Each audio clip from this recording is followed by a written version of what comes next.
जो सबसे बड़ा समस्या है अभी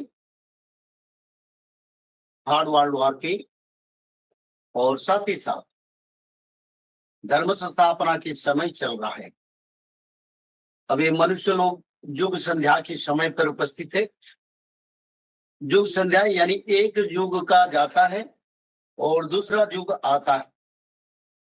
हर युग आता जाता के समय, आने जाने के समय पर युग संध्या समय उपस्थित होता है। और अभी कलियुग का युग संध्या समय है। और युग संध्या समय पर संसार में सारे आपद और संसार की दुख आता है। और ऐसे समय पर धर्म प्रचार भी होता है। धर्म प्रचार के साथ साथ भक्त लोगों का उद्धार के लिए साधु संत और ऋषि मुनियों ने उसी समय भगवान की धारा को मनुष्य समाज में प्रचार करते हैं। और आज के समय पर जगन्नाथ क्षेत्र में 19 स्तंभ राजा है, जो भविष्य पुराण में लिखा था। पुरुषोत्तम देव राजा ठारो, ऊनविंश राजा हेबे सेठारो, सेठारो और राजा नहीं, कुड़कू औकुड़ी हुई बे बहु। ये उड़िया में लिखा है भविष्य पुराण में। इसका अर्थ है ये, जब जगन्नाथ क्षेत्र में चतुर्थ दिव्य सिंह देव शासन करेंगे, जगन्नाथ प्रभु की ठाकुर राजा बनेंगे और उनका नाम श्री श्री श्री दिव्य सिंह देव महाराज रहेगा। वो 19 स्तंभ राजा बनेंगे। उसी समय धर्म संस्थापना यानी कलियुग का अंत होगा। और आज जगन्नाथ क्षेत्र में 19 स्तंभ राजा ठाकुर श्री श्री दिव्य सिंह देव महाराज है। वो 19 स्तंभ राजा है और शासन की परंपरा में वो चौथा दिव्य सिंह देव महाराज है।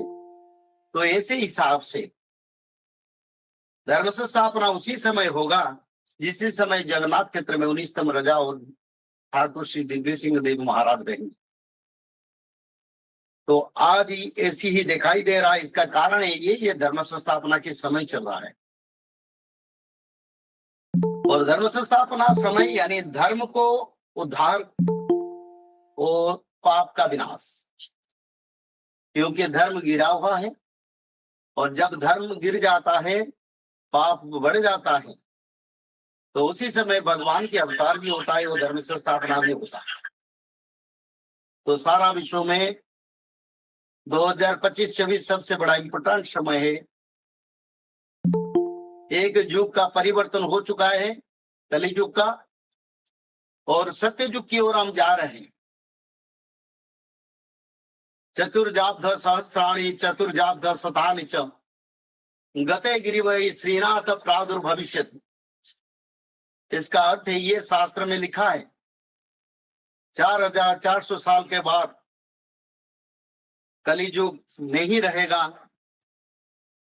और पूर्व युग यानी पहले सत्य युग आया था, उसका बाद त्रेता, उसका बाद द्वापर, उसका बाद कलियुग, फिर युग चक्र के अनुसार फिर सत्य युग यानी सत्य युग का आरंभ होने वाला है। तो युग संध्या और युग की परिवर्तन इस मनुष्य समाज के लिए सबसे बड़ा अवेयरनेस समय है। इसी समय में हम लोग कैसे वैदिक धारा से फिर मनुष्य समाज को सुरक्षा हो पाएगा। और इसकी सुरक्षा के लिए, मनुष्य समाज की सुरक्षा के लिए भविष्य पुराण का रचना आज से 600 साल पहले हुआ है। वो भी भगवान के परम सखा और द्वापर युग के पंच सखा, नित्य पंच सखा जो श्री जगन्नाथ के पवित्र क्षेत्र पर जन्म हुए थे, उनके द्वारा प्रणीत है, उनके द्वारा लिखित है। और ऐसे समय है, समय में युग परिवर्तन हुआ है, उसका प्रचार जरूरी है। सारी भक्त लोगों को विनम्रता है, निवेदन है, भविष्य पुराण को आप लोग प्रचार करें। मनुष्य समाज की कल्याण और संसार के कल्याण के लिए एक ही अक्षय ग्रंथ भविष्य पुराण को प्रचार करना हमारा सबसे बड़ा लक्ष्य है। श्रीमद् भागवत तत्व,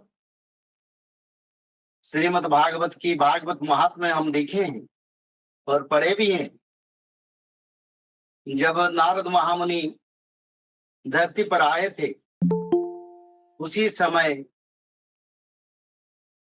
उन्होंने जो बोले हैं, जो भगवान व्यास ने श्रीमद् भागवत में रचना की है,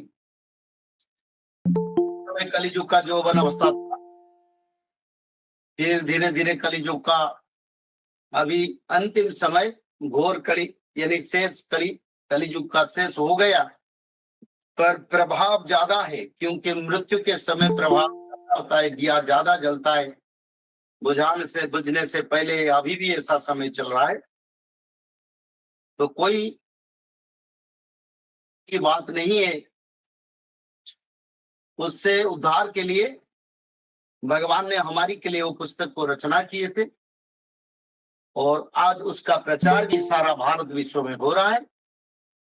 उस धारा को अनुसरण करे, त्रिसंध्या धारा को पालन करे, और धारा को अनुसरण, त्रिसंध्या धारा को पालन और माधव नाम भजन करने से आप लोग कलियुग से सत्ययुग को जाने की आपको शक्ति मिलेगा।